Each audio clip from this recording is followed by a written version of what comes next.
Muy buenas noches, bienvenidos, bienvenidas a las noticias. En La Pintana, en una actividad cultural, se dio por terminado el traspaso de mandos ciudadanos del nuevo gobierno, una instancia que contó con el sentido discurso de la alcaldesa y del propio presidente Gabriel Boric, quien aprovechó la instancia para criticar la presencia del cardenal Esati, ex arzobispo de Santiago, ayer en la oración por Chile.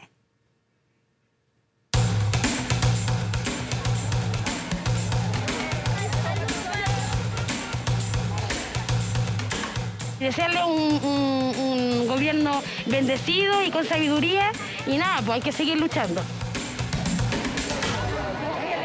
En La Pintana hubo expectación desde temprano. Era la primera actividad cultural del presidente Gabriel Boric, quien eligió esta comuna para su encuentro con la ciudadanía. Es un acercamiento con la gente que realmente necesita entender por qué la desigualdad está tanto con ellos.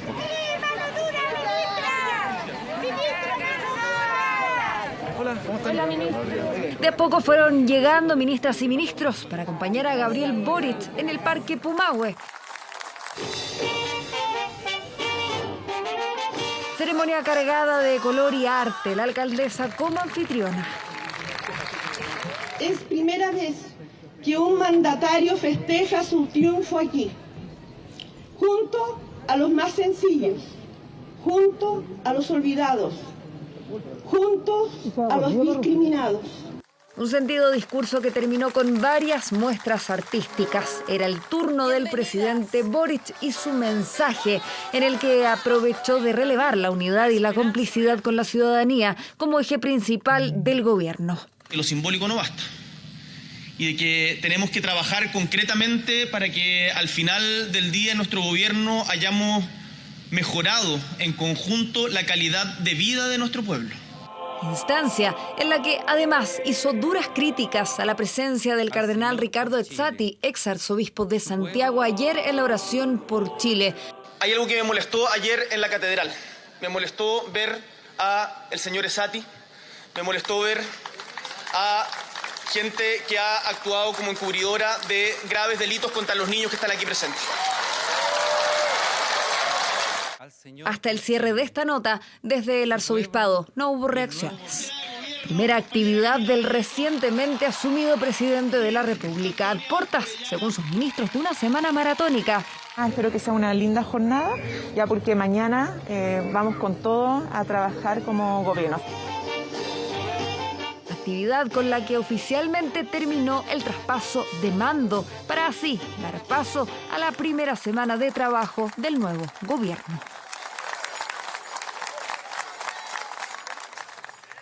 Y a solo horas de asumir como presidente de la República, conversamos con el nuevo mandatario Gabriel Boric. ¿Qué sintió cuando recibió la banda? ¿Cuál será el primer proyecto que enviará al Congreso? En el Palacio de la Moneda se desarrolló esta entrevista en donde se refirió al conflicto en la macrozona sur, aclaró el por qué no mencionó a Ricardo Lagos en su discurso y abordó las declaraciones de su vocera, que calificó al gobierno de Sebastián Piñera como el peor de la historia. Tanto el presidente Boric como yo estábamos con PCR negativo, lo que nos permitió conversar sin mascarilla. Aquí está la entrevista. Muchas gracias por recibir a TVN, presidente. Un gustazo. Han pasado casi 3 días desde que asumió como presidente y lo vimos muy emocionado durante todo el día viernes. Y quería preguntarle qué pasó por su cabeza en el balcón de la Moneda durante el discurso al ver y al escuchar que lo vitoreaban esos miles de personas que decían: Boric, amigo, el pueblo está contigo. ¿Qué pasaba por su cabeza mientras tanto? Es una emoción gigante el sentir ese cariño que está fundado, entiendo, en la esperanza de un proyecto colectivo y ese proyecto se trata de mejorar la calidad de vida de los chilenos y chilenas. Y lo sentí muy fuerte también cuando fuimos en el auto con la Isquia en el Ford Galaxy, manejado por Lorena, primera vez que lo maneja una mujer. Y veíamos a la gente y la gente estaba muy contenta, había una alegría un poco desbordante. Y esa alegría es contagiosa, pero a la vez es una responsabilidad gigante. Eso le quería preguntar, ¿cuánto pesan esas expectativas en los hombros? Porque también lo vimos al terminar el discurso, salir del balcón y respirar aliviado de alguna manera o hacer un gesto de alivio. Pero no me di cuenta, esas son cuestiones que después todos lo vimos. sí, después vi los memes. Fue un gesto, como un suspiro, también un poco de ver cumplido. Es que hablarle, yo a los que nos están viendo en su casa hoy día desde TVN, hablarle a tal cantidad de gente y además saber de que te están viendo en todo el país, en los lugares más remotos, es un honor que es muy difícil de explicar con palabras. Pero siento la carga de responsabilidad y es, por cierto, pesada, pero lo bueno es que no es individual, sino que es compartida. ¿Usted cree que va a poder cumplir el 100% de su programa? Los programas son una hoja de ruta que marcan una dirección y en donde se plantean propuestas que además tienen que ser mejoradas por el diálogo que llevemos adelante con los diferentes actores políticos y sociales. Si el programa fuera una suerte como de máquina de producción en donde pasa el programa y después listo, se hace realidad, no tendría mucho sentido la política. Por supuesto que no vamos a poder cumplirlo el 100% en cada uno de los temas. Y seguramente hay temas que no vimos que vamos a tener que abordar. Pero la dirección del programa es algo con lo cual nosotros estamos comprometidos y que, por cierto, vamos a cumplir. Usted pidió en su discurso una constitución que una a los chilenos. Oye, Connie, pero ojalá el titular no sea no vamos a poder cumplir, porque no es ese el objetivo, no es ese el objetivo ni el sentido de la frase, ¿eh? Para ser claro. Se entendió. Ya. Bueno, presidente, usted pidió una constitución que una a los chilenos, que sea para todos y no para algunos. ¿Ese es un llamado a la moderación, a su propio sector o a otros sectores de izquierda, a moderar de alguna manera las propuestas maximalistas en la convención? No es un llamado a la moderación. Acá yo creo también importante decir de que hay un sector de Chile que ha sido muy fanático de la moderación, que le hace un altar a la moderación permanentemente y que yo diría que son muy responsables del estallido social al cual llegamos. Entonces, esto de Esos mismos sectores le han pedido que usted use su liderazgo para moderar efectivamente la convención, ¿no? Pareciera que algunos quieren que me vuelva como ellos. No, somos personas diferentes, llegamos por motivos diferentes y mi llamado es a que en la convención y en el debate público, no solamente en la convención, también en las columnas, en los debates en la casa, en las universidades, debatamos sin caricaturas y que ojalá el plebiscito... Mira, tenemos una tremenda oportunidad. Primera vez en nuestra historia que escribimos una constitución de manera democrática. Primera vez que es paritaria. Primera vez que participan pueblos originarios. Vamos a, además, tener un plebiscito de salida con voto obligatorio.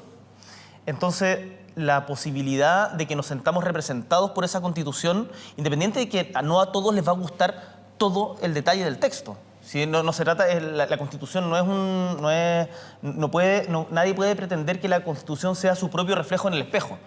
Lo que yo llamo es a que escuchemos de buena fe las propuestas de quienes no piensan como uno, entendamos de que es posible que hayan buenas ideas en quienes no piensan como uno y que busquemos, no le tengamos miedo a los consensos no son malos.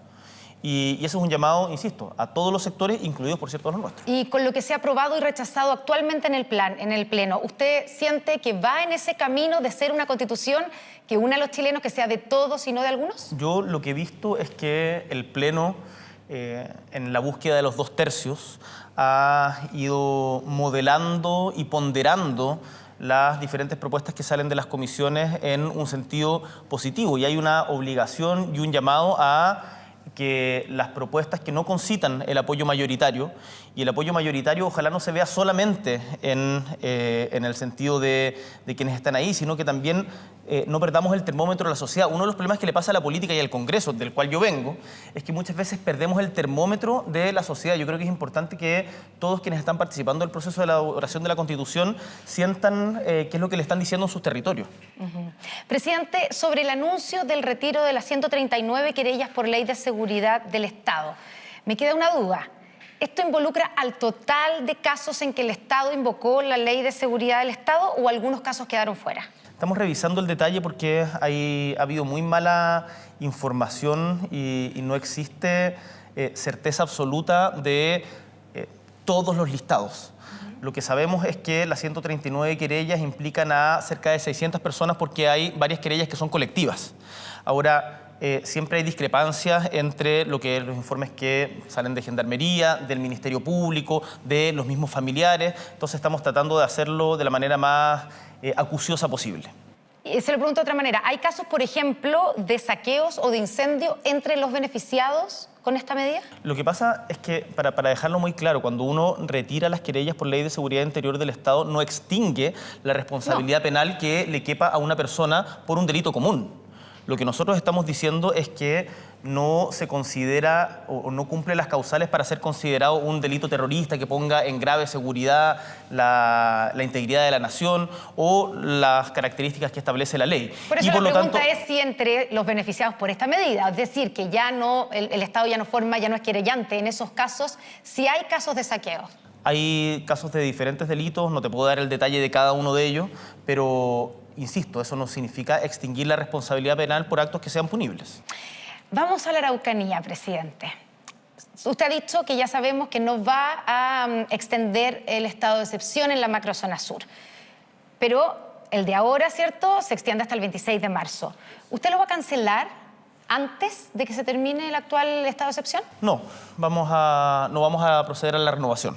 Perfecto, o sea, durará hasta el 26 de marzo. Durará hasta el 26 de marzo. ¿Por qué esto? Nosotros, por cierto, estamos haciendo varios gestos para tratar de recomponer las confianzas. Recordemos de que el día viernes tuvimos una rogativa en La Moneda, que fue muy bonita, con participación de todos los pueblos, en donde estamos tratando, insisto, de recomponer las confianzas.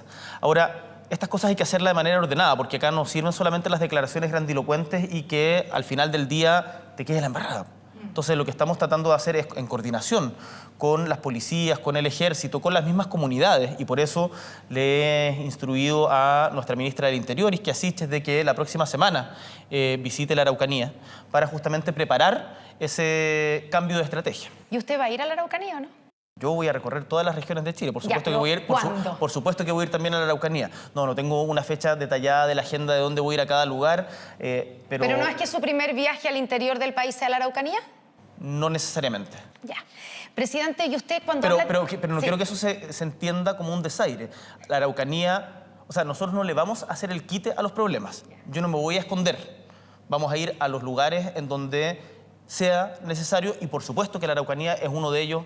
No solamente la Araucanía, la provincia de Arauco también, el norte por la crisis migratoria. Entonces vamos en los lugares en donde hay sequía, vamos a estar en terreno. Usted ha hablado de una mesa de diálogo, de restablecer el diálogo. En ese diálogo, ¿usted va a conversar con los sectores que han reivindicado, los grupos que han reivindicado la violencia como arma de lucha y de reivindicación? Por ejemplo, la CAM, por ejemplo, la resistencia mapuche Lafkenche y otros. Nosotros vamos a pedir colaboración también a países que han tenido experiencia en lidiar con casos parecidos, no iguales por supuesto, pero similares. Y vamos a estar disponibles para conversar con todos quienes quieran la vía de la paz. ¿Eso significa ponerles como condición que renuncien a la violencia? Para mí es importante decir con mucha claridad que quienes quieran insistir en una vía violenta para reivindicar sus objetivos, sean estos cuales sean, desde nuestro punto de vista están equivocados y, por cierto, tienen que enfrentar el derecho. El Estado de Derecho en Chile lo vamos a hacer respetar. Presidente, vamos a la otra macrozona, a la del norte, donde está la crisis migratoria. Y quiero ponerle un caso bien concreto. Hoy está entrando una familia sin documentos por un paso irregular en la frontera de nuestro país. ¿Cuál es la instrucción que usted da para atender, para enfrentar a esa familia? ¿Que los dejen pasar, que los detengan, que los reconduzcan a la frontera? ¿Cuál es su orden? Lo que nosotros hemos estado conversando con diferentes organizaciones, entre ellas la ACNUR, los alcaldes y gobernadores de la zona, es que primero tenemos que retomar el control de las fronteras. Hoy día hemos visto las imágenes, por ejemplo, la más conocida son las de Colchane, en donde sencillamente no hay control.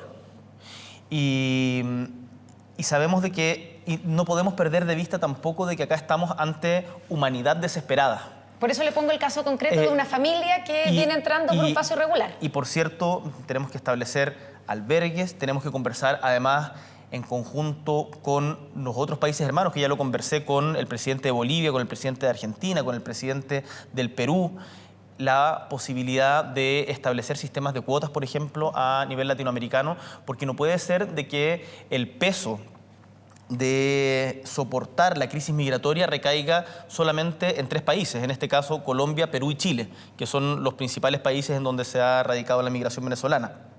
Entonces queremos trabajarlo en conjunto con América Latina para también descomprimir la realidad, y lo que le he dicho y lo reitero a los pueblos del norte, en las comunidades del norte, es que no van a estar solas, nos vamos a hacer cargo del problema que sabemos que se enfrenta, pero no perdamos de vista nunca de que estamos hablando de seres humanos. Le quiero preguntar, hay tantos temas que preguntarle, presidente, pero quiero preguntarle primero, por el sueldo mínimo. Se ha dicho, ¿cierto?, y lo dijo su ministro de Hacienda, que los 500.000 pesos se alcanzarán al final de estos 4 años. Primero, si va a ser así, y él también dijo que durante el primer año debiera haber un incremento importante. ¿Se va a llegar, por ejemplo, a 400.000 pesos durante este año? ¿O no se puede comprometer? Nuestro compromiso como gobierno es llegar a los 500.000 pesos de sueldo mínimo al final de nuestro mandato. Es importante que en los temas económicos nos enfrentamos a muchos equilibrios, porque si nosotros incrementamos significativamente el sueldo mínimo, pero a la vez tenemos una inflación totalmente desatada, el valor de ese dinero tampoco va a tener la baja del valor de ese dinero no va a permitir de que la gente tenga una mejor calidad de vida. Entonces, el aumento del sueldo mínimo tiene que ir acompañado de un proyecto, y esto es un encargo que tiene el ministro de Economía, Nicolás Grau, y la ministra de la Mujer, Antonio Orellana, de una recuperación del trabajo, en especial de las mujeres, y de la creación del Sistema Nacional de Cuidado, porque los mayores empleos que se han destruido producto de la pandemia fueron los de las mujeres. Retrocedimos cerca de 10 años. Cerca de 10 años en inserción laboral femenina. Ya, pero no me contestó si este año podríamos llegar a un incremento de unos 400.000 pesos o se va a incrementar de manera importante. Mira, como primer paso. A mí me gustaría que en estos temas logremos convocar, no me voy a jugar con una cifra ahora, pero que logremos convocar a un amplio diálogo social, que no sea solamente un juego de que cada uno tire el tejo pasado. Y que por lo tanto una suerte de gallito, sino que nos pongamos de acuerdo como sociedad cómo llegamos a este punto de 500.000 como sueldo mínimo, y ojalá además que las empresas que pueden pagar más lo hagan. Sí, lo importante que todos entendamos es que en Chile hay recursos, en Chile hay riqueza, los trabajadores y trabajadoras generan riqueza, los emprendedores generan riqueza, pero es importante que la distribuyamos mejor. El proyecto de 40 horas va a ser prioritario, usted dijo. ¿Lo va a presentar este año? Lo vamos a conversar lo estamos conversando con el gabinete. No puedo adelantar en este momento la fecha de presentación del proyecto. Lo que sí puedo decir es de que esto es un compromiso, que es un proyecto para que las familias puedan pasar los trabajadores y trabajadoras puedan pasar más tiempo con sus familias, y por lo tanto también los quiero invitar a que se vea no como un proyecto adversarial, sino como un proyecto de mejora de la calidad de vida, y que tiene que ser implementado en particular respecto a las pymes con la gradualidad necesaria para que no sea una carga que vuelva hierático el proyecto. ¿Cuál va a ser su primer proyecto para enviar al Congreso? Estamos trabajando firmemente en la reforma tributaria, pero sin perjuicio de ello tenemos otras preocupaciones que van más allá de lo legislativo. Pero en términos de proyecto para el Congreso, ¿podríamos decir que la reforma tributaria va a ser su primer proyecto o una parte de la reforma? Yo diría que va a ser de lo más significativo. De los proyectos grandes, la reforma tributaria es la que está primero en prioridad, porque necesitamos esos recursos para poder llevar adelante también el programa que le hemos comprometido a los chilenos y chilenas. Y por eso le solicito desde ya su colaboración al Parlamento, y nos vamos a preocupar mucho, tal como dijo el ministro Marcel, en que tengamos un proyecto de reforma tributaria que tenga sustento técnico y ojalá el más amplio consenso social. Presidente, no me puedo ahorrar esta pregunta. ¿Por qué no nombró al presidente Ricardo Lagos en su discurso? Me lo han preguntado, y mira, yo conozco a Ricardo Lagos, me he juntado varias veces con él, le he manifestado mis respetos pública y privadamente, y por lo tanto no hubo un ánimo de desaire de mi parte. Lo que pasa es que si nombraba a uno, tenía que después empezar a nombrar a todos. Pero lo nombró a todos menos a Frei del último tiempo, digamos, Frei, después de la democracia. Piñera. A Frei y Lagos de Piñera. Entonces, pero Lagos, me pareció importante. Usted se reunió con él después de la primera vuelta, él le dio su apoyo inmediatamente. Pero por eso yo le digo a Ricardo Lagos todos mis respetos y muchas gracias por la generosidad que él ha tenido. No era mi ánimo hacer un desaire.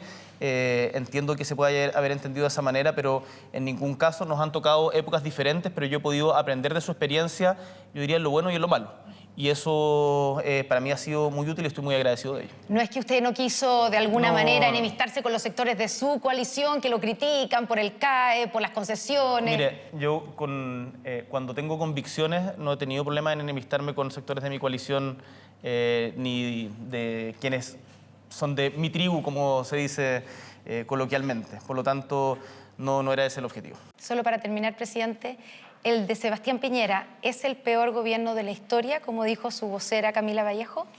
Como presidente en ejercicio, creo que tengo que ser prudente en declaraciones tan categóricas. De mi parte no van a escuchar declaraciones ni sentencias tan definitivas ni como esa, ni como que en 3 días hemos hecho más que en los últimos 4 años. O sea, nada de eso va a salir nuevo porque creo que tenemos que tomarlo con mucha humildad. Ahora el desafío es nuestro, nosotros tenemos la responsabilidad con nuestro equipo y tenemos que hacernos cargo de eso y no estar tratando de mirar para atrás para echarle la culpa a quienes estuvieron antes. Muchas gracias, presidente. Un gustazo, Connie. Y esta noche, después de 24 horas central, tendremos en Estado Nacional de invitada para conversar, para entrevistarla a la nueva vocera de gobierno, Camila Vallejo. Decenas, cientos y hasta miles son las personas que se reúnen todos los días para conocer al presidente Gabriel Boric. Ayer una multitud lo esperó a las afueras de su casa, allá en el barrio Yungay. Y hoy a la salida del Parque Mapúe de La Pintana, tras el cambio de mando ciudadano, no fue la excepción. Mire.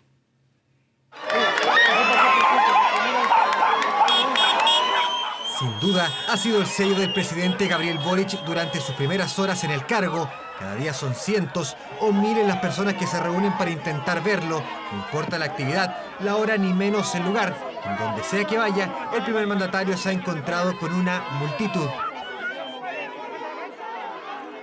Era la emoción y la esperanza de lograr verlo, porque por eso estábamos con las niñas, porque ellas lo querían conocer, así que estuvimos harto rato, estuvimos de las 6 de la tarde acá y bueno, esperamos y dio frutos. La verdad es que a los 4 nos motivó venir porque lo admiramos a él, un chico joven, muy joven, y tenemos esperanza de las cosas que puede hacer. La cercanía, una de las características que pretende imponer el mandatario durante su administración, acercar el poder hasta la ciudadanía, a las familias y por sobre todo a los más pequeños, curiosamente, los más ilusionados a la hora de conocer al presidente Gabriel Boric. Gritaron porque pensaban que estaba en el baño, así que cuando lo vieron gritaron felices. ¿Cierto? ¿A quién viste? A Boric. Oh, ¿y tú a quién viste, Leo? ¿A quién viste? Boric. A Boric. Fue muy bacán cuando me dio las manos como 2 veces y cuando se me cumplieron todos los sueños ya no quería nada más que eso. Emociones que despierta la ahora máxima autoridad de nuestro país. Es que tras su segunda jornada como presidente de la República fue recibido así a las afueras de su casa. Decenas de personas que lo esperaron por varias horas en el perímetro de su residencia en barrio Yungay. Por demostrarle que estamos con él, que esto no se va a lograr solo, que nosotros tenemos que estar con él para lograr todos los objetivos. Que no ha cambiado, que sigue siendo el hombre sencillo, porque yo lo vi en una marcha años atrás cuando era estudiante, así que yo le sigo hace tiempo, pero así, bajo perfil nomás. Una imagen que se replicó este domingo en La Pintana. Cientos llegaron hasta el exterior del Parque Mapúe, donde se desarrolló el denominado cambio de mando ciudadano. Según organizadores, debido a temas de seguridad y de aforo, el acceso al lugar era restringido. Por eso, muchos se quedaron solo con las ganas de conocer personalmente al presidente, aunque no pierden la esperanza. Entonces invito al presidente Boric que vuelva en otra ocasión. Hay un estadio aquí en La Pintana que nos podía haber acogido a todos. A mí me causa emoción de que el presidente del primer gobierno haya venido aquí a La Pintana. Desearle las mejores vibras, que haga un buen gobierno, apoyarlo en los proyectos. Muestras de apoyo y afecto que se han multiplicado durante los últimos días. En solo 48 horas al mando del país, la espera en la llegada a su domicilio ya es casi un imperdible en el barrio Yungay. Abrazos, saludos y regalos, instancias que se están convirtiendo en parte de la rutina del presidente, que inicia su mandato con altos índices de popularidad. Y no es el único que está iniciando un nuevo mandato. Este lunes comienza la primera semana legislativa del nuevo Parlamento en el Congreso Nacional, por lo que el gobierno ya mantiene agendada una serie de reuniones a partir de mañana con los presidentes de ambas cámaras y diversas fuerzas políticas para definir las prioridades legislativas y así poder ordenar la agenda parlamentaria de este año. Sofía Carrizo tiene el informe.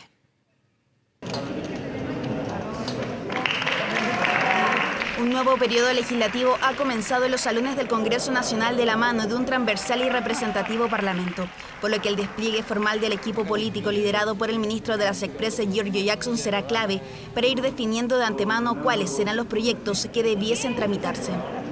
Queremos establecer un diálogo con ambas cámaras del Congreso. Ya tuvimos una reunión formal Antes de asumir, eso sí, con la Convención Constitucional, con la mesa, nos pusimos a disposición y lo que queremos hacer durante los primeros días, lunes, martes, es poder coordinar con las mesas de la Cámara de Diputados y Diputadas y del Senado lo que va a ser la agenda legislativa y las urgencias. Una serie de reuniones tendrá el ministro Jackson a principios de esta semana en la sede parlamentaria en Valparaíso, esto con el fin de dar cuenta de las prioridades legislativas. Hay un primer desafío que hice en relación con cómo contar con recursos para que el Estado pueda financiar el gasto social ante las enormes demandas que existen en nuestro país. Y por eso una reforma tributaria nos parece que es fundamental. Adicionalmente nos parece que es necesario impulsar iniciativas que permitan una reactivación de nuestra economía. Reforma tributaria que sería el gran paso para una sostenibilidad financiera para el resto de las futuras iniciativas sociales que espera presentar el presidente Gabriel Boric. Sin reforma tributaria no puede haber reforma laboral, no puede haber reforma de pensiones, no puede haber reforma de salud, porque eso permite, en definitiva, que el fisco chileno recaude más para poder redistribuir a través de programas sociales como eso. El tema del aumento del salario mínimo va a ser sin duda algo muy relevante en las primeras semanas. Desafíos legislativos son los que deberá abordar el gobierno sin gozar de mayorías parlamentarias, por lo que el diálogo con las distintas bancadas y escuchar cuáles son sus prioridades que ya estén en tramitación será fundamental. La agenda más relevante de lo que ocurre hoy día en Chile tiene que ver con la situación de la Araucanía. Esperamos de verdad, de todo corazón, que le vaya bien y tenga éxito en los diálogos que empiece el gobierno del presidente Gabriel Boric. Y ojalá no renuncie, en caso de que estos diálogos no sean fructíferos, a herramientas que son necesarias como el estado de excepción. Nos parece adecuado como representante de una región del norte como es Antofagasta, Calama, Tocopilla. Sin duda es que el gobierno también se haga parte en la discusión de establecer un royalty minero al cobre y al litio. Nos parece que el impuesto específico es insuficiente. Proponemos 3 ejes: seguridad, economía y urgencias sociales. El primero enfocado en la agenda antidelincuencia, terrorismo y ordenar la inmigración. El segundo, reactivar la economía, controlando la inflación, bajar los impuestos y el gasto político y estimular el empleo. No cabe duda de que un gran tema del cual debe pronunciarse es sobre los problemas de seguridad pública, desde la macrozona sur de la Araucanía, los migrantes y la delincuencia, sobre todo que en este mes se conmemora el Día del Joven Combatiente. Ahora queda esperar lo que ocurrirá esta semana en el Congreso y también cómo será la conformación de vínculos y diálogos entre el jefe de la cartera de las Expresas, Giorgio Jackson, y el Parlamento, un acercamiento que lo dará desde la otra vereda, como ministro y no como diputado.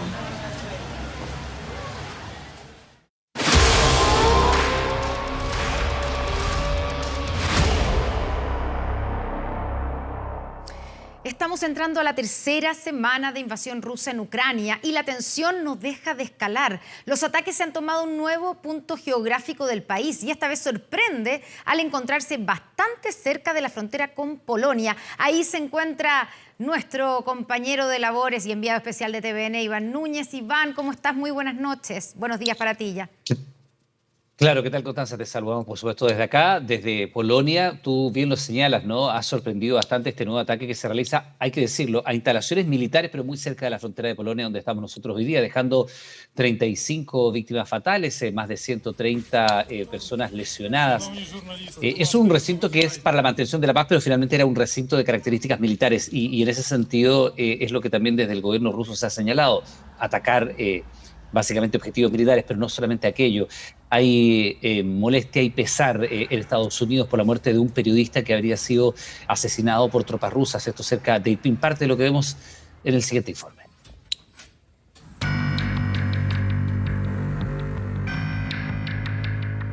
El miedo que en los últimos días ha invadido al sur y al este de Ucrania, ahora se trasladó al oeste del país.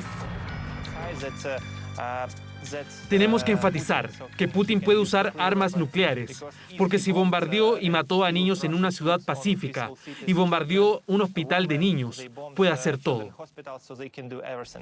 Este domingo el blanco de las tropas rusas fue una base militar de la ciudad de Lviv, recinto que fue atacado de manera aérea por las tropas lideradas por Vladimir Putin. El avión inicialmente salió de Saratov, Rusia, hacia el territorio de Ucrania. Según datos preliminares, se dispararon más de 30 misiles, pero el sistema de defensa aérea funcionó y se derribaron algunos. Situación que fue confirmada por el gobierno ruso, que incluso tiene su propia versión sobre las víctimas del ataque. Hasta 180 mercenarios extranjeros fueron asesinados y un gran lote de armas extranjeras fue destruido por la huelga. El exterminio de los mercenarios extranjeros que llegaron a Ucrania continuará. Ucrania, por su parte, habla de 35 fallecidos. Una situación que preocupa por la expansión en los ataques rusos que ahora se abarcan todos los rincones de Ucrania y se acercan a la frontera con Polonia, país miembro de la OTAN. Si él usa cualquier arma de destrucción masiva, cambiará todo el juego. Y seguro, la Alianza del Atlántico Norte y sus líderes, encabezados por Estados Unidos, tendrán que sentarse y pensar seriamente qué hacer. Por el momento, las conversaciones no han llegado a buen término y miles de soldados y cientos de civiles han fallecido en territorio ucraniano. Uno de ellos es un periodista estadounidense y ex colaborador de The New York Times, que fue alcanzado por las balas en una localidad cercana a Kiev. Sin embargo, su compañero sí logró sobrevivir. Cruzamos un puesto de control y comenzaron a dispararnos. Entonces el conductor se dio vuelta y siguieron disparando. Brent Renaud, de 51 años y premiado documentalista, trabajó hasta el 2015 en el reconocido medio estadounidense, desde donde lamentaron su pérdida. Estamos profundamente entristecidos al enterarnos de la muerte de Brent Renaud. Ben era un cineasta talentoso que había contribuido a The New York Times. Precisamente la cobertura de The New York Times en Irpin ha sido crucial. El medio estadounidense reveló una historia que impactó al mundo, la de una familia completa que perdió la vida al intentar escapar de la zona.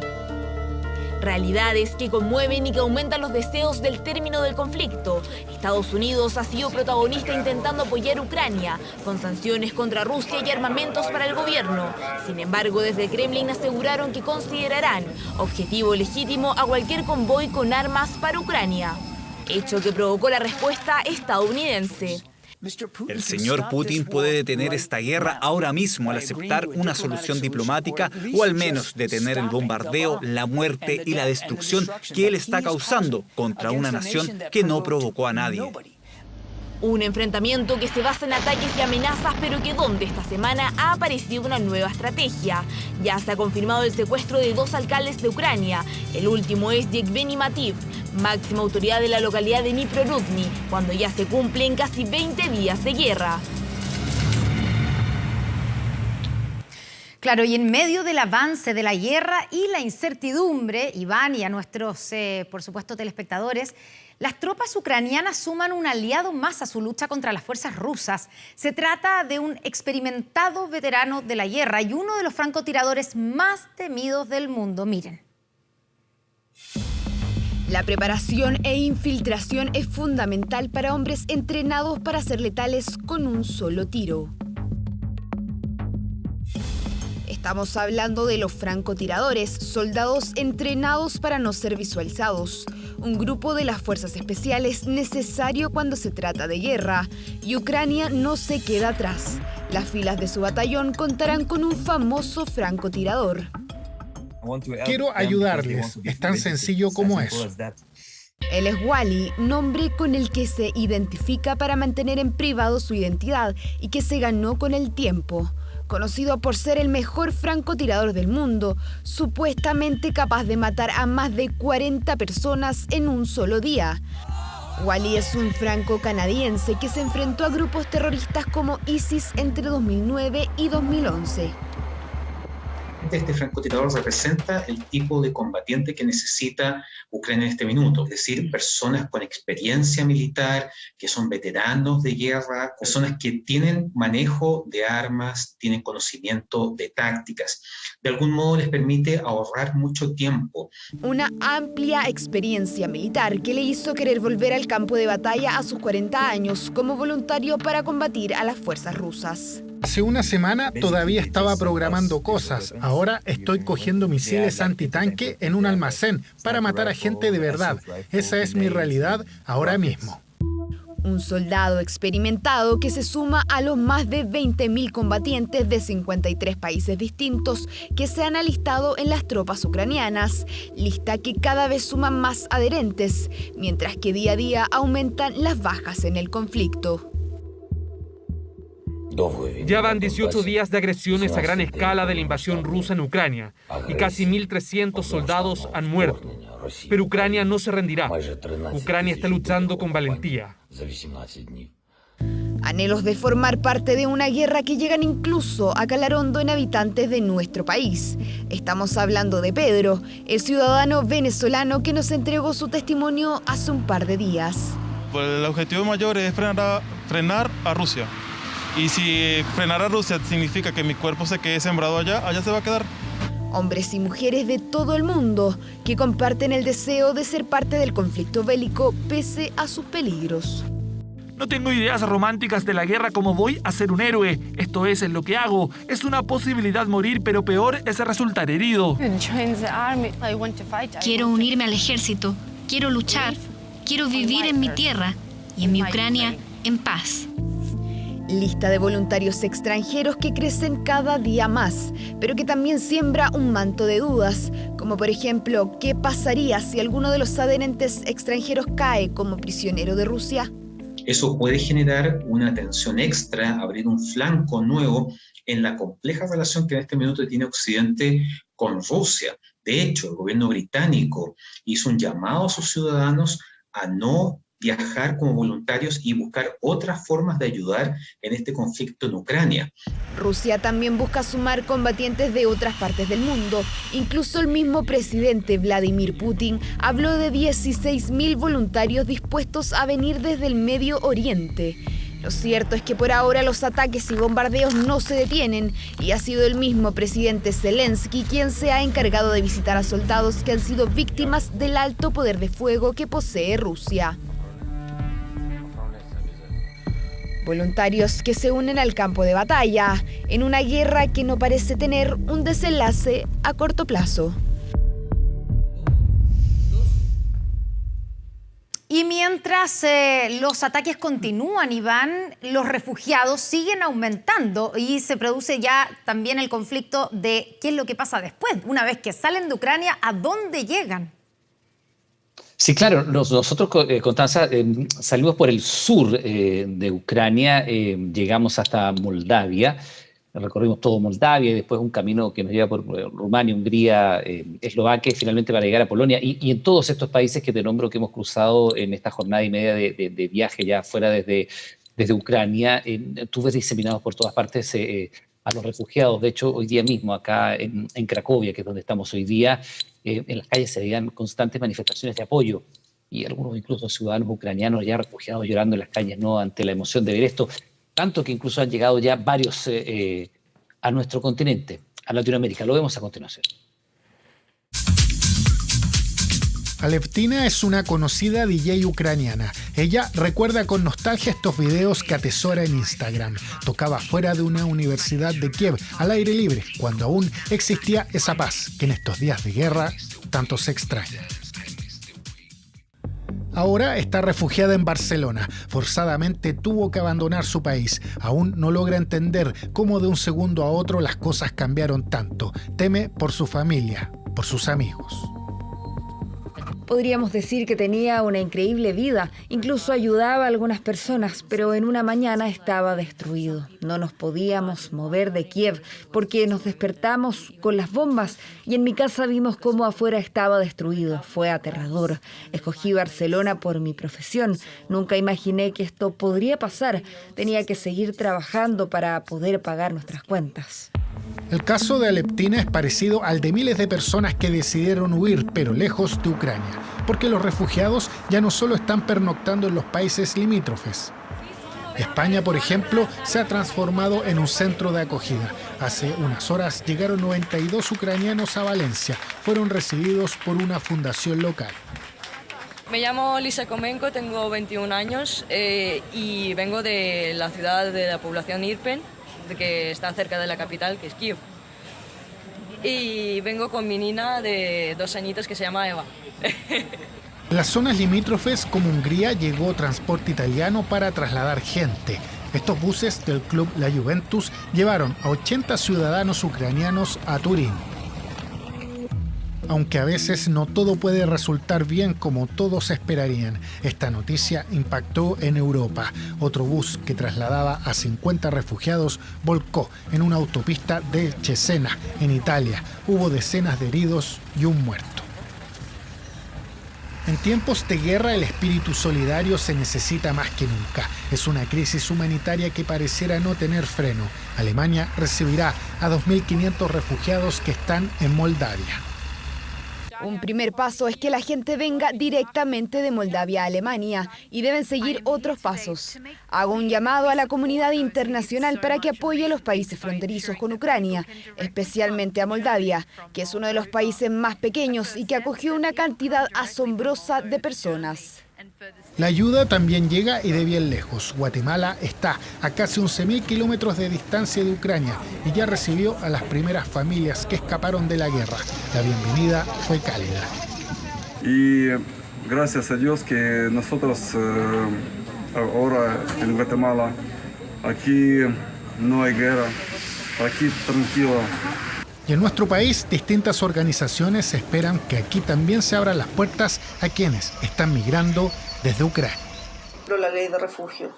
Chile debe estar a la altura de las situaciones que se están viviendo, debe hacer uso de su ley de refugio, y desde ahí hacer un llamado a la sensibilidad y a la sensibilización de la ciudadanía para que puedan acoger y poder empatizar con lo que se está viviendo en distintos lugares del mundo. Historias hay millones como la de esta DJ que echa de menos su país y espera que esto acabe algún día. En promedio, 1 de cada 16 ucranianos ya huyó de la guerra. Claro, y todos tienen la esperanza de que esto termine pronto y es algo que la verdad es que nadie puede saber, Iván. Lo que sí sabemos es que pronto te vamos a tener de vuelta con nosotros, ¿o no? Sí, claro, por supuesto que sí. Y lo más importante, Constanza, la preocupación también crece porque los ataques ya están extendiéndose hasta muy cerca de las fronteras de países que son OTAN y está ocurriendo prácticamente toda Ucrania, ¿no? Antes estaba concentrado muy en el este, en el sur del país. Hoy día ya hemos visto a pocos kilómetros de la frontera con Polonia donde nos encontramos. Volvemos contigo a Santiago, Constanza. Y te esperamos aquí de vuelta, Iván, con todo el equipo de TVN. Y mientras sigue el éxodo desde Ucrania, como nos contaba Iván, a países vecinos como Polonia, en Rumania buscan tener señalética vial en ucraniano para ayudar a los refugiados en su desplazamiento. En tanto, en la frontera fue detenida una mercenaria rusa que era perseguida por la Interpol. De esto nos cuenta nuestro enviado especial en Rumania, José Luis Pérez. Buenas noches, José Luis.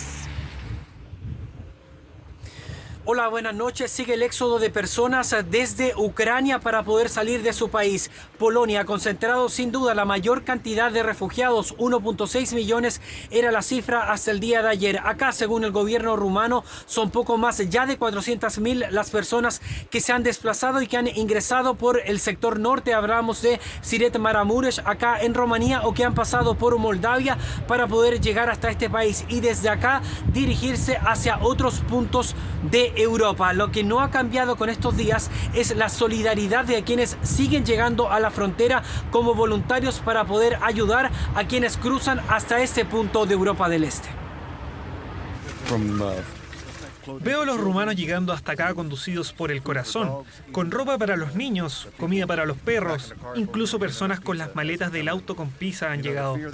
Ver tanta entrega de personas que viene de todos lados realmente es conmovedor. Solamente transitan por este condado y se van a zonas más distantes para estabilizarse en Polonia o en Bulgaria. Muchos de acá se van a Bulgaria, Alemania. Acá en esta zona se reciben alimentos como son conservas, leche o lo que sea necesario para los bebés, incluso para los que tengan tan solo unos días. Se puede ver, de hecho, más personas de nacionalidad ucraniana en las calles. También las placas de los vehículos son también de ese país. Hay mucho más movimiento en aeropuertos, también en las estaciones de trenes y estaciones de buses. Es por eso que se quiere tomar una medida que tiene que ver con los letreros para que estos estén escritos en las calles en ucraniano. Una medida que está proponiendo el concilio de Suchava y que la comenta el presidente de ese concilio, Georg Flutur. Pedía a la Dirección Nacional que se implemente señalética en la ruta en ucraniano de urgencia en los próximos días en el interior de Rumania. En la carretera europea 85 y para la carretera nacional 17 hacia Ardeal, pero también para las carreteras del condado estos letreros en lengua ucraniana para indicar la dirección al aeropuerto de Suceava y para el hospital del condado y para las zonas de mayor atractivo turístico.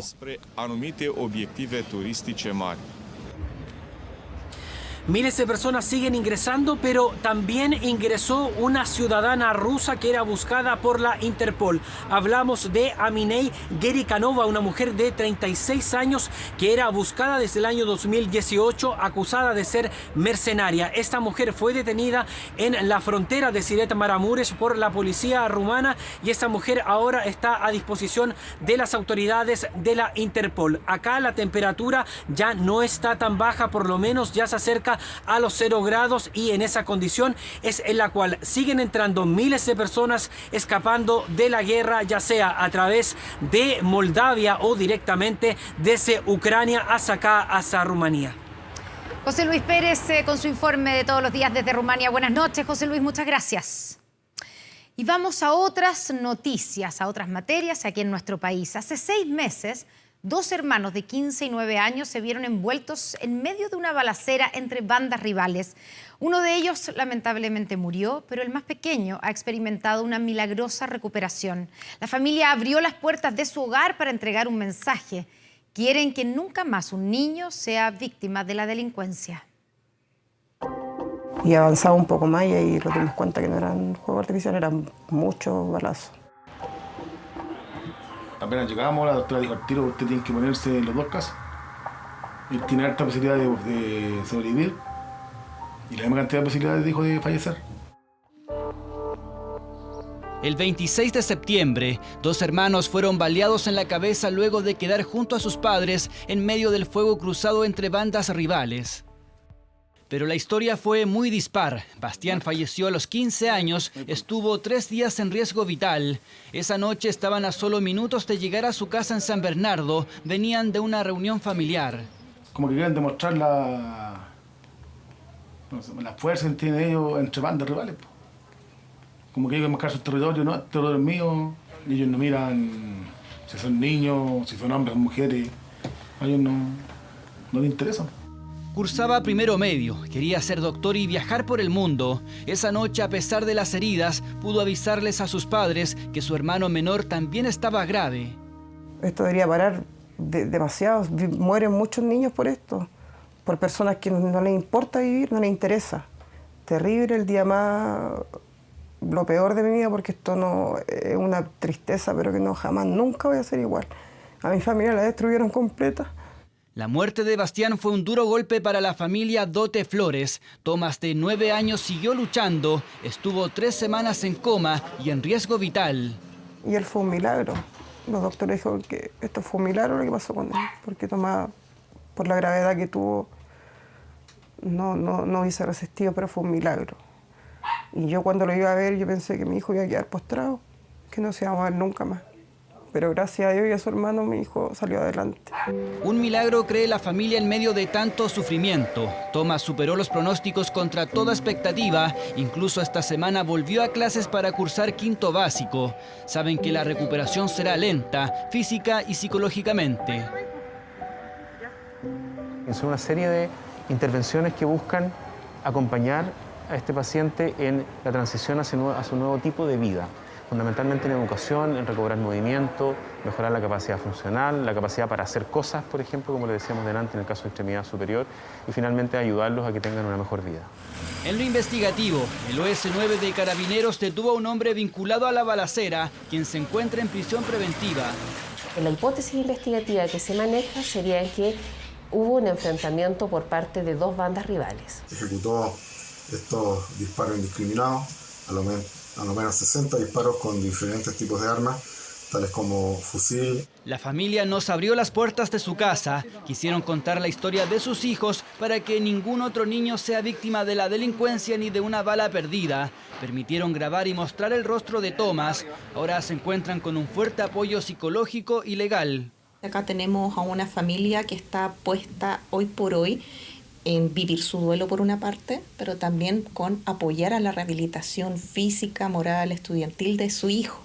Historia en blanco y negro para esta familia. Creen que la ausencia de Bastián se convertirá en un pilar fundamental para todos, en especial para Tomás. No me voy a cansar hasta que todos caigan y para ayudar a mi hijo también para que salga adelante. Un testimonio dramático que lo han compartido con 24 horas. La cinta chilena Bestia ganó el premio como mejor cortometraje de la Asociación Internacional de Películas Animadas en Español. El reconocimiento llegó a 2 semanas de la ceremonia de los Oscar, donde fue nominada por la Academia para el premio máximo de su categoría. Una obra que usted podrá ver en los próximos días por las pantallas de TVN. And the Annie goes to Bestia. Trouble 3 Producciones, Meleza Studio. Así se anunciaba la noche del sábado del galardón que ganó el cortometraje chileno Bestia.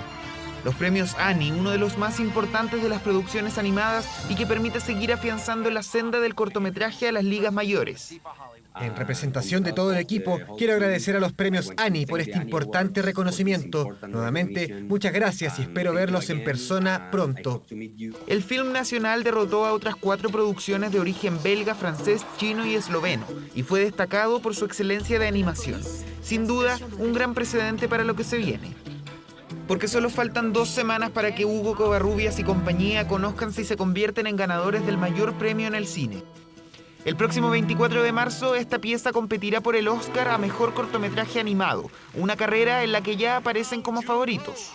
Estamos muy felices con este tremendo premio. Es algo muy importante para nosotros, porque este mensaje está llegando a todo el mundo. La pieza audiovisual que cuenta la vida de Ingrid Olderock, una agente de la DINA en la dictadura militar, ya ha ganado 6 premiaciones donde ha estado nominada y ha sido exhibida en distintos lugares del mundo y el país. Uno de estos fue el Estadio Nacional a principios de este mes. Uno lo sabe, lo escuchó, ¿cachai? Pero cuando se materializa en una obra así, no podí negarlo. Y yo creo que ese es el sentido profundo de esto, no negar la realidad. Me parece súper bien que se haga este tipo de trabajos para, como decía recién la Julia, la abogada, que en realidad hay que hacer memoria. Y la exhibición sigue porque el próximo viernes 25 de marzo esta obra llegará a las pantallas de TVN en una transmisión especial.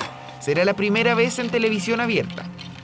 Constanza Santamaría entrevistará al director Hugo Covarrubias y junto a un grupo de especialistas discutirán sobre esta obra. Un cortometraje que acerca a la audiencia a la historia nacional reciente y que usted podrá ser testigo por estas mismas pantallas a solo 2 días de, quizás, llegar a lo más alto en el cine. Eso lo veremos en los próximos días. Un carabinero abatió a un presunto delincuente que lo atropelló cuando el personal policial realizaba una fiscalización. El hecho se produjo en la comuna de Estación Central.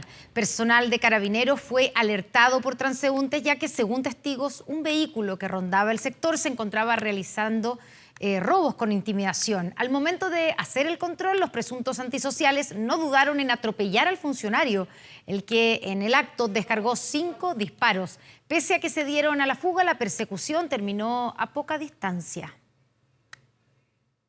Al llegar a Alameda, logran divisar a este vehículo con las características señaladas por este ciudadano. Uno de ellos coloca la motocicleta frente al vehículo, desciende, el vehículo iban 2 ocupantes en donde en forma inmediata, sin prever algún tipo de consecuencia, inicia su marcha atropellando al carabinero y este afortunadamente logra quedar sobre el capó, en donde efectúa el carabinero al menos 5 disparos en contra del conductor.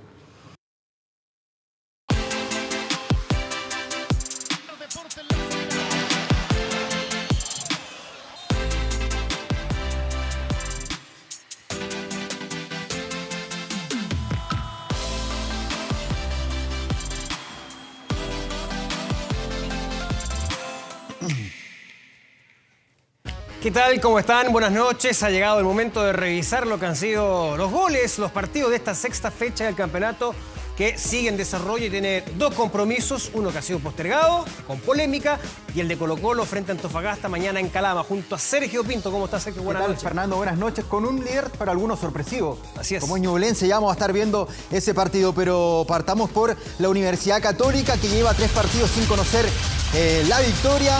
Vamos a ver lo que fue este encuentro en San Carlos de Apoquindo. Fernando Tapia, y vemos el saludo de ambos técnicos. Comenzábamos el partido. Así es, una Católica que tuvo muchísimas posibilidades, pero que está teniendo problemas en la concreción. Por ejemplo, el pase de Gonzalo Tapia y la irrupción de Diego Valencia, que no puede derrotar el arco, la valla de Everton. Era golazo, ¿eh? Esto era en el primer minuto de partido. Acá vemos el remate de Felipe Gutiérrez, que da en el poste. Se salva Fernando de Paul. Ahí está el zurdazo del 10 de Católica, y a la siguiente jugada venía esta de Everton. Así es, Juan Cuevas, y va a probar una pelota que rebota en Alfonso Parot, y el balón que caprichosamente da también en el palo. La Católica no perdía 3 partidos consecutivos en el campeonato local desde el 2017, 5 años. Estaba Mario Sala en la banca, imagínense cuánto tiempo pasó. Uy, acá también muy cerca, una jugada elaborada por parte del ataque de la Universidad Católica. Tapia, que por las bandas fue una de las figuras importantes, no llegaba a Sampedri. Seguía 0-0 el marcador y se comenzaba a preocupar a Cristian Paulucci, que suma y suma críticas, Fernando. Absolutamente, porque hace rato que la Católica no vivía un momento tan delicado como ese, y veíamos otro remate de Valencia que siempre estuvo cerca, rondando.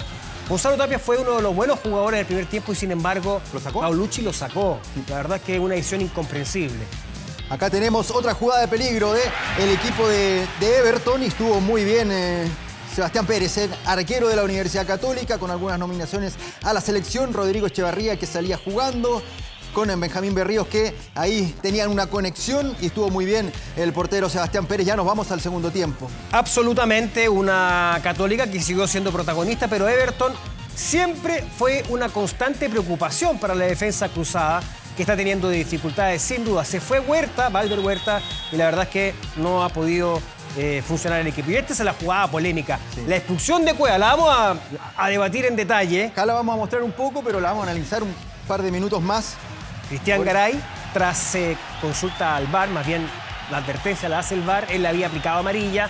Él revierte su decisión y lo termina expulsando, me parece que desperfilando el compromiso. El partido, que era de ida y vuelta, era muy entretenido. Bueno, Paqui estaba muy enojado con la decisión. Molestísimo. Y Juan Cuevas también, que se tuvo que ir tempranamente a las duchas. Y la Universidad Católica, que intentaba abrir la cuenta del marcador, pero veíamos esa jugada y acaba de venir el único tanto. Salía la jugada de Madrid, y ahí está, Fernando, todo tuyo acá, el gol de Everton. Es que es un muy buen refuerzo. Lucas Di Llorio es alto, espigado, pero muy veloz, toma buenas decisiones. 1.90 también. Absolutamente, es un delantero atípico en este caso por la velocidad que él plantea en cada una de sus acciones. Nahuel Paz es el que va de alguna manera acompañando la jugada, retrocediendo, le da espacio a la posibilidad de que saque el remate. De hecho, rebota en el nuevo jugador de la Católica este disparo de Di Llorio, y era la apertura de la cuenta para Everton en el minuto 56, que minutos antes había recibido ese mazazo de la expulsión de Cuevas, y sin embargo se repone y siguió atacando. Este es el mérito del equipo de Meneghini. Everton, que llevaba 11 partidos sin ganar en su visita a la Universidad Católica. 7 derrotas, 4 empates.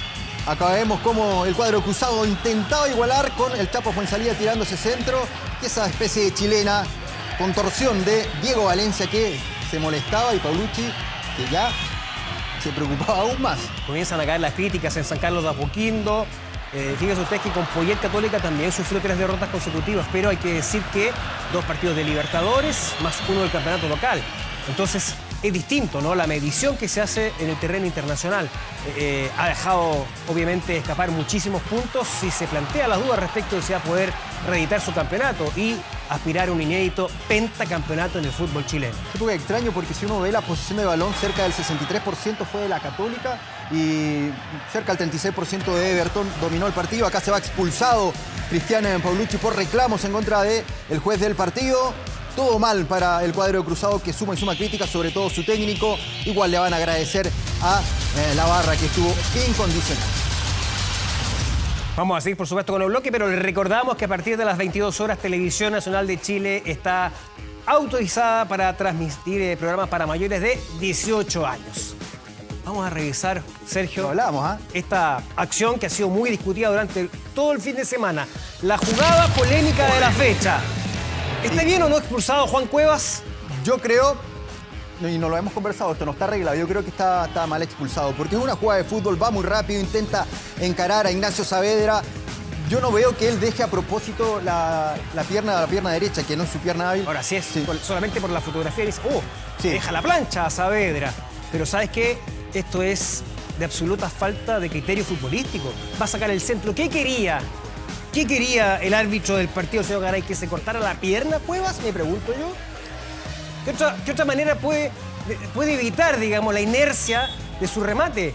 Y entonces aquí el error es compartido. Porque Garay ha aplicado la amarilla. Claro. Y es el VAR el que lo llama y lo lleva al error. Pero no, con todas las imágenes a disposición, la verdad es que no entiendo esta decisión. Lo preocupante es que fin de semana tras fin de semana estamos viendo errores arbitrales. Desde que llegó Castrilli, esto ha sido una constante de los errores de los jueces. Ya más adelante vamos a ver otro en otro partido. Y ahí está nuevamente el momento de la expulsión, el momento del enojo de Juan Cuevas. Que de manera espero injusta que el Tribunal de Disciplina revierta la sanción. Yo creo que esto es lo que corresponde. Espero que el criterio sí esté ahí en el tribunal con estos señores que están ahí viendo las imágenes con más calma.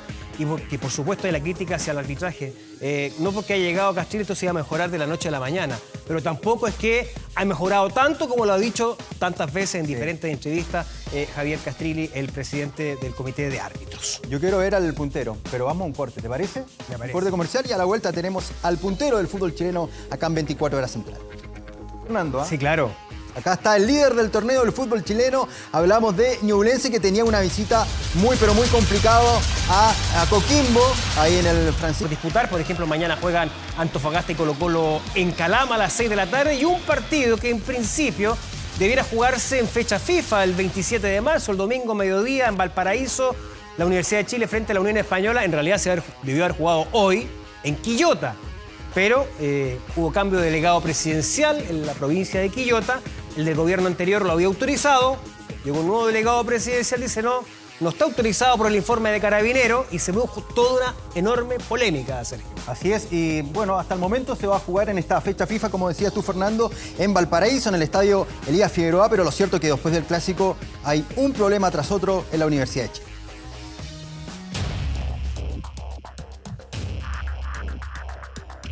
El golpe que Colo-Colo le propinó a la U en el Superclásico desató otra vez la crisis para los universitarios. Cuestionamientos al técnico y directivos que ahora sumaron la reapertura del interminable y problemático capítulo del estadio. Partido suspendido. En una semana el partido del Romántico Viajero ante la Unión Española pasó por búsqueda de un recinto, suspensión de reaparición de un reducto, reprogramación del encuentro y en horas de este domingo se sumaron viejos protagonistas a esta historia. Los reglamentos y las bases del campeonato están para cumplirse, no para interpretarse. El propietario de los hispanos, Jorge Segovia, lanzó el primer dardo, pero después vendría un verdadero misil dirigido al timonel de la ANFP y con claras secuelas en el Centro Deportivo Azul. Falta de prolijidad de todo el proceso de organización del partido a disputarse este fin de semana con el Club Universidad de Chile. La misiva firmada por Luis Baquedano, gerente general del equipo, asegura que también se pondrán los antecedentes ante el Tribunal de Penalidades. Un nuevo flanco se abre en el caso Estadio de la U. Ahora desde Santa Laura buscarían quedarse con los puntos tras la falta de recinto por parte de los laicos.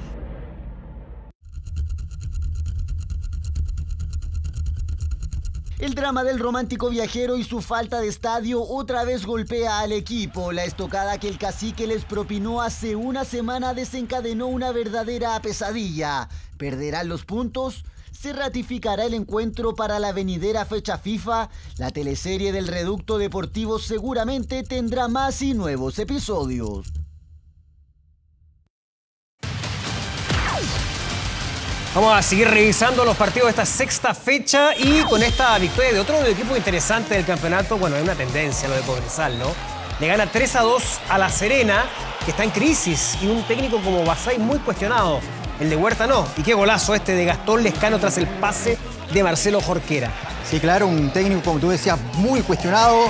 Desde La Serena dicen que podría haber noticias con Ivo Basay esta semana, mientras vemos el empate de Maximiliano Guerrero tras el pase de Humberto Suazo, ahí batiendo al portero Leandro Requena de Cobresal. Se ponía en ventaja el equipo Granate con esta anotación de Maximiliano Guerrero, el remate de Suazo, daba rebote Requena, habilitado el chupete Suazo, se le escabulle el balón al arquero de Cobresal y aparecía Guerrero, pero reacción. Sí, está la reacción de Cobresal. Primero ese Juan Carlos Gaete. Los hinchas de Colo-Colo lo deben recordar. No sé si también, pero hay penal en contra de Juan Carlos Gaete.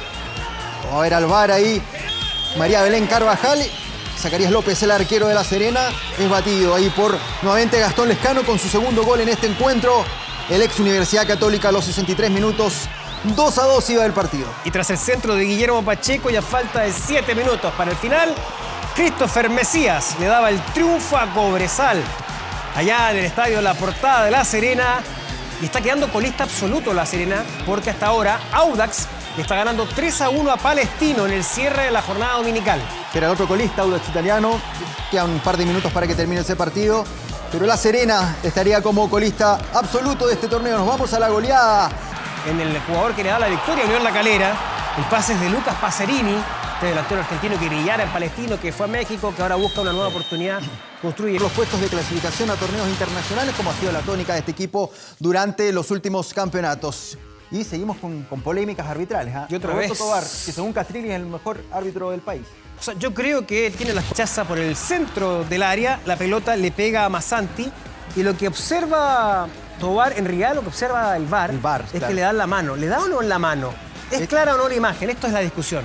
Este era uno de los bloopers del torneo, intentaba salir jugando.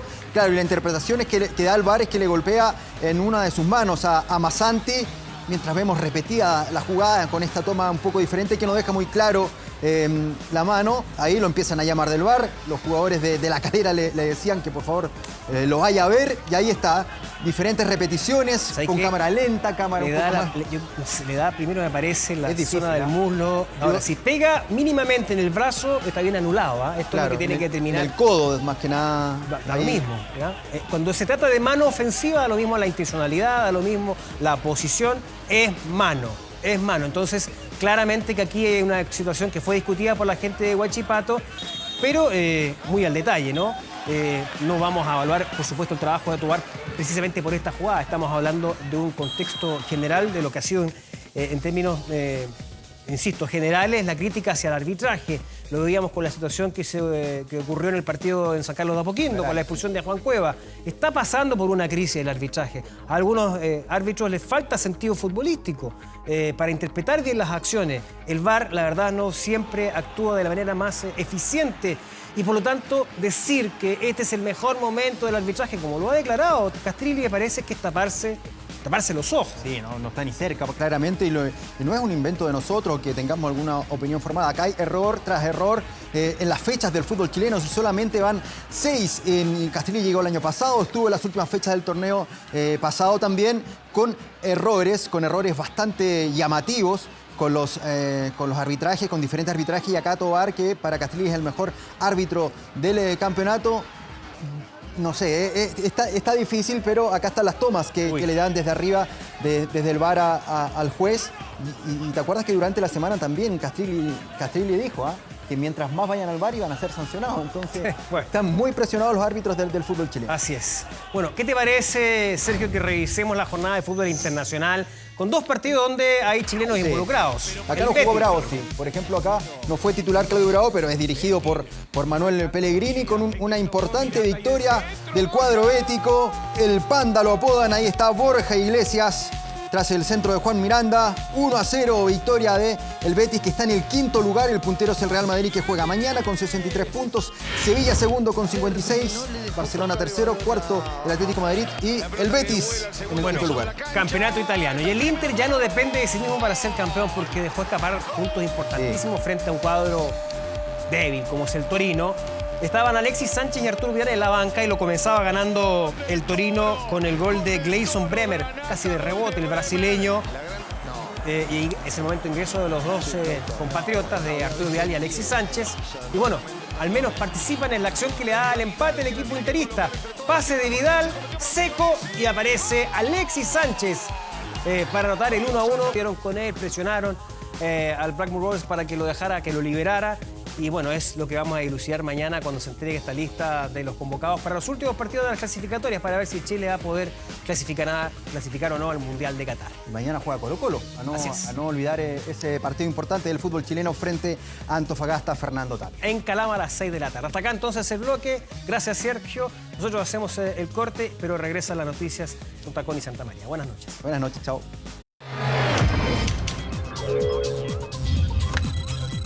24horas.cl. Este domingo el Ministerio de Salud realizó un nuevo balance sobre la situación del coronavirus en el país. Más de 15.000 nuevos casos, pero que significan una baja sustantiva respecto a las cifras de la semana anterior. Todo el detalle sobre cómo está la situación de la pandemia en el país lo podrá encontrar en nuestro portal de noticias 24horas.cl. Nos despedimos aquí, pero quédese en TVN. Después de TV Tiempo viene Estado Nacional. La primera invitada es la vocera de gobierno en su primera entrevista en televisión, y después tendremos en el panel a los nuevos presidentes del Senado y de la Cámara de Diputados. Nos vemos en unos minutos más en Estado Nacional. Buenas noches.